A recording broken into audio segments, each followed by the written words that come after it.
Hello, sir. Oh, How are you? good. How are you? Good.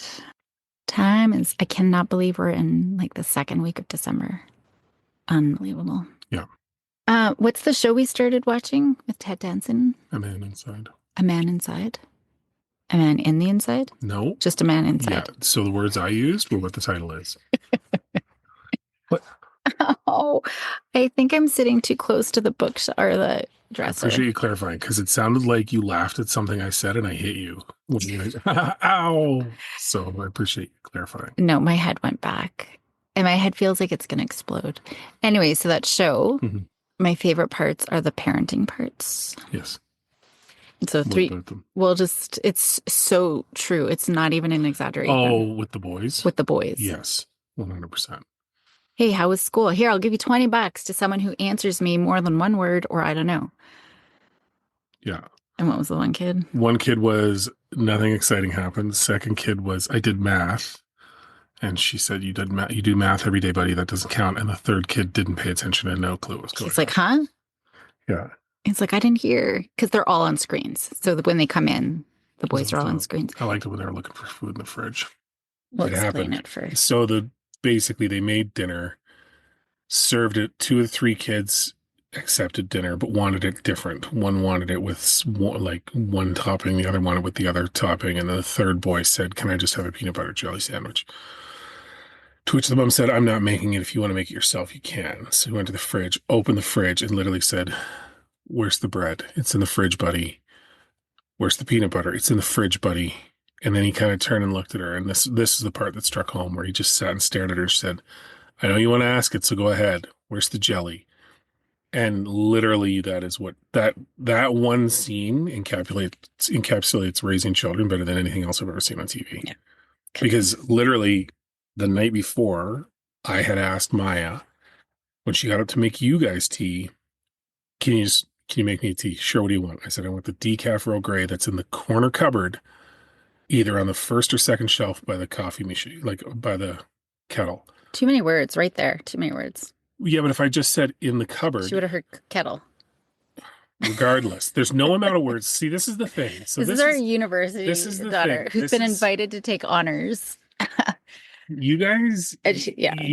like if I don't use words, I didn't use enough words. If I use words, it's too many words. So what you're telling me is just get up and do it myself because it's never going to happen. Because literally exactly where I explained the tea I wanted was she had to come and go from the room 3 times asking for clarification. Each time the results were the exact same, which was it didn't happen. And I finally said, don't worry about it. I'll make it myself.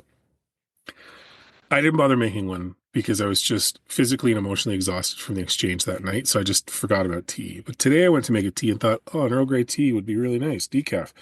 I opened the corner cupboard and on the second shelf above the kettle, exactly like literally Like right looking there. at me. I was across the room and could see it. Yeah. Yeah. It was right there. And I just thought of, it's in the fridge, buddy. It's in the fridge, buddy. Yeah. It's the same thing. And then he's like, where's the knife? Yeah. And he's getting distraught. Yeah. So, anyway, since it's getting close to the holidays, I know that I don't like time stamping essentially where we are with these, but this is a holiday edition, so we got to be close to the holidays. There's so many things. I know we've talked about traditions before, Mhm. but I think one thing that would be good, we don't have to deal with this, but I think a lot of parents do, is just managing other family members and conflicts and in-laws or your own parents and just how you can sort of navigate that and create boundaries. And I think also, like, one thing I've been talking about is some of the things that we say and do that really cripples our kids' resilience. Because that's my jam, right? I'm always talking Mhm. about that. See, I was trying to get away from that, and I'm No, and you teasing didn't it even in. make it 40 seconds. I know, but just to give an example, one of the things, when we're telling kids, okay, put on your jacket, it's cold outside, but I'm not cold, I'm hot. Mhm. But we force them to put on their jacket, right? We're essentially creating self-doubt and essentially saying, you can't handle it. You can't handle yourself. You need to listen to us. And then I look at other things like I'm not calling anybody out, just so you know, on this, but I see it all the time. Oh, give me a kiss. Give me a hug. I'm going to cry. I'm so sad. Please just give me a hug and kiss. Right? If they don't want to give you a hug and kiss, we got to respect that boundary. Because I'm always saying, what's going to happen when they're 16 and we've got girls and a boy wants to give them a hug and a kiss and they don't want to give it up, right? Hmm. Like, what message are we? But anyway, we do this all the time. So I think it's managing our own boundaries, but then also managing our kids' preferences and their boundaries as well, and helping them put those boundaries up as well. Hmm. So I think it's kind of both of those. I always have so much more to say, but I will leave it there for you to answer. Was there a question in there? Yeah, just how we manage family, other family Oh, I thought that was the setup. I didn't realize that was the question. I expected that summary to lead to a, definitive question. Well, yeah. I asked the question, I gave a little bit more, Oh, and then you I used too many I words. re-edit. Are you making fun of me now? No, Is that like legit, what? that was too many words. And I might have ADHD. I think you gave me ADHD. Like, I'm pretty sure that's what happened. Well, what question would have you thought was coming out of that? Where's the decaf Earl Grey at this point? So, how do we manage expectations with or conflict with other family members? Yeah, like um outside of our unit, our immediate nuclear family. Well, I think it comes down for me to, well, there's a couple of things. Like, you're right, we don't really deal with a lot of conflict. Because we established that boundary many years ago. Yeah. And but also we do benefit from the fact that no one really makes a big deal out of it, right? Everybody's kind of flexible. There's certain things that are non-negotiable. Like I noticed this year that this is the first year Maya has a boyfriend over the holidays. She flat out told him, I'm not leaving the house Christmas Day or Christmas Eve, so I'm happy to see you, but it won't be out of my house. Basically, you want to see me, you come to me those days. Other than that, we'll figure out plans. So the plans have shifted to what they're going to do over the holidays outside of that. Um, and that and that's really it, right? Like a lot of what I hear is people being guilted. Like that's what I never understood, but being guilted into spending time with family and being made to feel bad that they're not doing stuff with family. Which to me, that my natural aversion whenever someone does that to me is to dig my heels in and just out of spite not do the thing they want me to do. Counter will at its finest in a Yeah. grown up man. Well, But it's because true, yeah. it's true, right? Because we spent a lot of time, like we are people that a lot of times will do a lot of stuff that is not necessarily what we want to do because we think we have to, or we think we want to, or we want to just make sure that the other person gets what they want. But, and we did that for the first few years when we were a family, and that created more conflict because we were tired, we were upset, we weren't able to communicate what we actually wanted in the moment, and it just made us resent the whole thing more. So the conflict came out of that.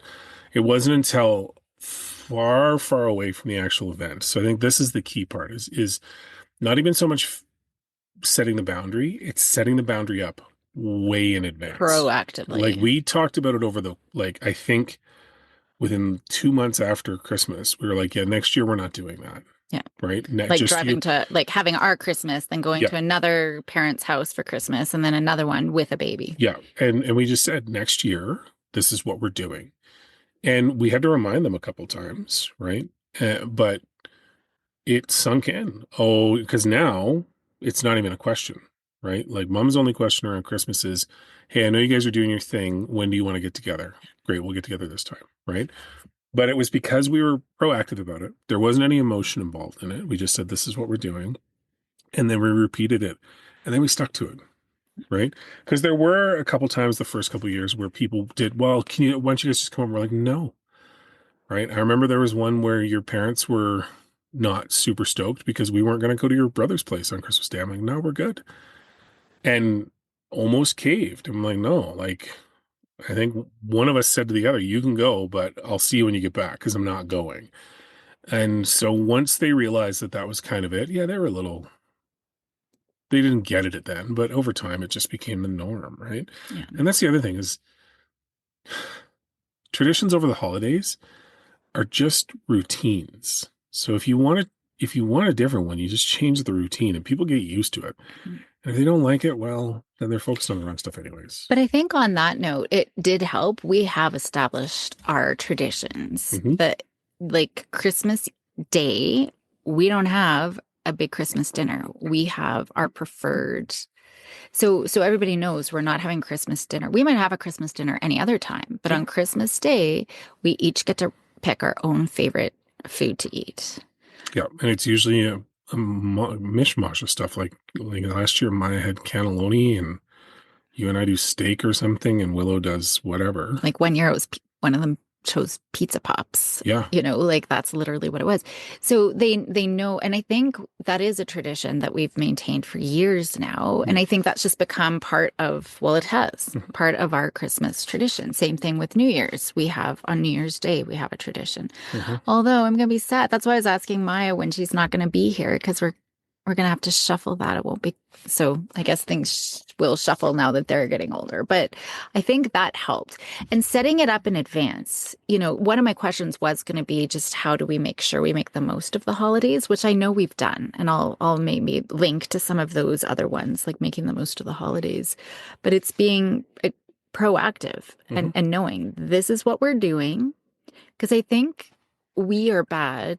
I know I for sure am bad. And I'm seeing the girls sort of follow suit, is waiting around to see what everybody else wants to do or what everyone else is doing or times or Hmm. whatever. And then we have now wasted the whole holidays and didn't do anything that we wanted. And Yeah. so setting that up, like this is what we're doing on this day at this time, we got to work around that. Yeah. Yeah. And I think that's it, right? Like being clear on what we're doing and then, yeah, having a clear plan on how we're going to get done. Right. And then how about so that's sort of those pieces, but then the other piece when maybe it's just grandparents, let's say, Hmm. maybe other family members do, but I just see it probably being more of a grandparent problem, crossing boundaries with their kids, whether it's like give me one more kiss Hmm. or buying too many presents or things like that. Yeah. That's one that's been a challenge, right? We've had it where too much has been spent, same things have been bought, lists have been ignored, and other stuff bought, right? And that to me is a different one. I mean, it comes down to when we've had success, we've been very clear and very early in what the expectation is. I think where the conflict has happened in our situation is when we don't know what's happening until it's too late, and then it's like, well, what do we do now, right? They've bought the present or they've done this. But in terms of like, for an example, from what I can think of, the overspending piece was a big one for a while, right? Mhm. And we had to really trim that down. That one still becomes a bit of a challenge because there tends to be a huge amount of importance put on the amount spent and not necessarily what it is that's being The given. And meaningfulness, yeah. yeah, and to me that's just a recurring theme, right? And I don't know that I figured out a way to be successful because it really takes the other party's willingness to actually listen, right? For years I've said, and I've stopped, right? I've said for years, don't worry about me, I don't want a present. Don't worry about me, I don't want a present. That was legitimate a long time. But it got to the point where it was so frustrating to be ignored that I just stopped. But every time someone says, well, give me a Christmas list, I give a Christmas list. It's not stuff I want. It's not stuff I need. It's just stuff because I've gotten tired of I find Christmas and I mean I'm not answering your question because I don't have a great answer to it. But I find Christmas people's need to do things like that supersedes your ability sometimes to have them listen to what you want. And I could dig my heels in and make a big deal out of it and create a conflict, or I can just go with the flow and adjust my You my could thing. just, for you, like things that you're buying anyways, because you buy stuff like new jeans or new shirt, you could just ask somebody to buy that for Do you you. know why I don't? And this is just a personal note. It never fits. It's never the right Well, right but if you say this thing at this place at this, 100%. I agree with you. And I have literally sent links to specifically the thing with the size and it's never right. So I stopped, right? Um, and I don't, this is a completely different conversation. Like, I'm not looking to have this conversation. Like, we don't need to worry about that. But what I'm using as an example of, I don't know how to get around that, yeah. right? The girls, I think, have sort of they've been really perceptive. They've been good. I think they've been proactive Hmm. and taken things into their own hands because the past 2, maybe 3 years, they've created, before it used to be one big list. Yeah. And then it was always trying to split it up. And that's when we're not communicating with other family members because they would send it. I didn't realize you sent it to both grandmas. And I Yeah. didn't realize, you know what I Yeah. mean? And then there wasn't communication with us. But the past few years, they've been good. Okay, this grandma gets this list. This grandma gets this list. Mom and dad get this Yeah. list. And, and, and they know who to ask what for, Yeah. right? And so I think that that has been helpful. I think the only other piece is just, um, where I was setting things up with the kids is we just need to make sure we're, especially with younger kids, stepping in and being assertive and not also forcing them Yeah. to do things that they don't want to do that are outside of their boundaries in terms of Yeah. like Like the the hugs and kisses and Yeah, things because I like was that. going to say, unless it's us telling them that we're doing something to get in the Christmas spirit, in which case they have to get in the Christmas spirit.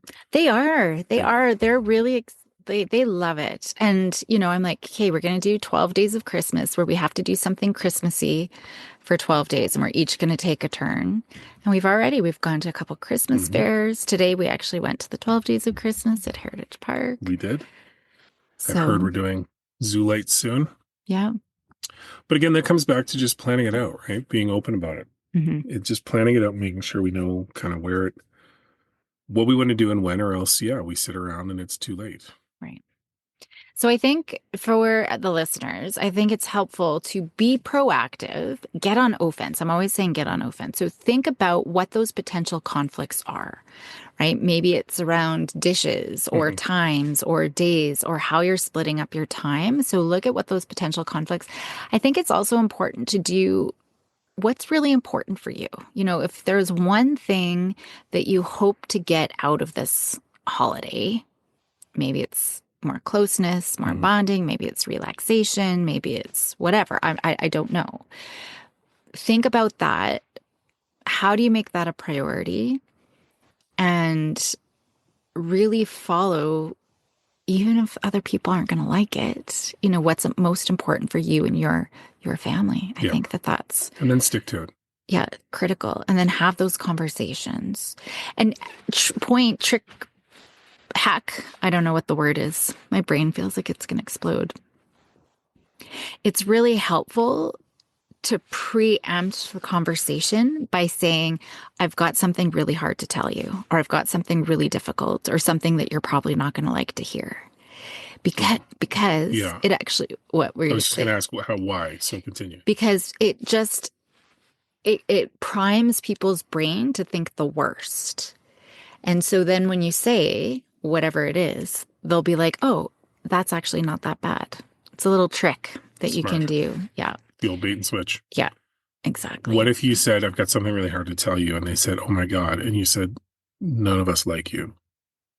Is that too much? And then follow it up with Christmas stuff? Like, how far can you take the bait? If you feel like that's the thing you need to do. No, I don't feel that.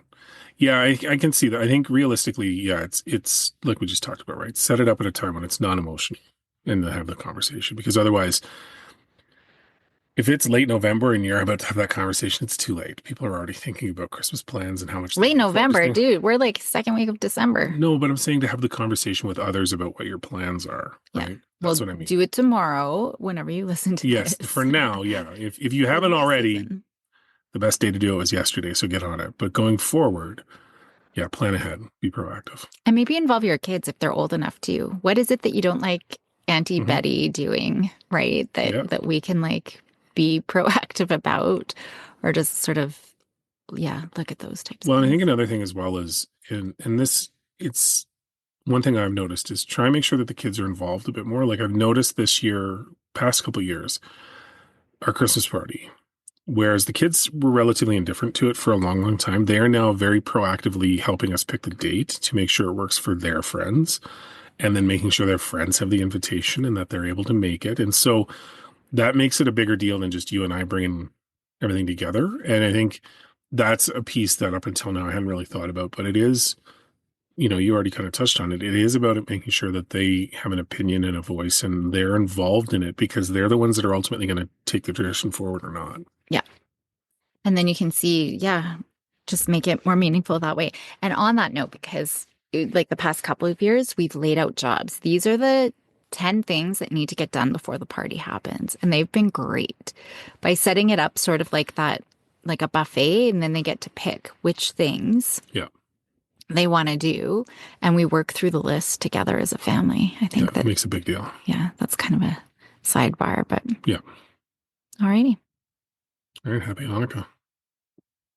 What do you say for Kwanzaa? Happy Happy Kwanzaa. I Kwanzaa. think it's just Happy Kwanzaa. Happy Kwanzaa. Merry Christmas. What else is there? Enjoy the war on Christmas this year. The war on Christmas? Mhm. What's going on with the war on Christmas? It's just, no. What? People believe that there's a war on Christmas because it's changed over the years. And it's, some people don't say Merry Christmas. They say Happy Holidays. And Starbucks says holiday cups and not Christmas cups. And Oh, right. so people get bent out of shape and say it's a war on Christmas when really it doesn't matter. Right. It just so doesn't matter. If you're going and spending $8 for a latte, just drink your latte. You don't need Chris Kringle's blessing on it. Just drink it. Alrighty. All right. That was going to open up another can of worms, maybe It for is. next time. Yep. Bye.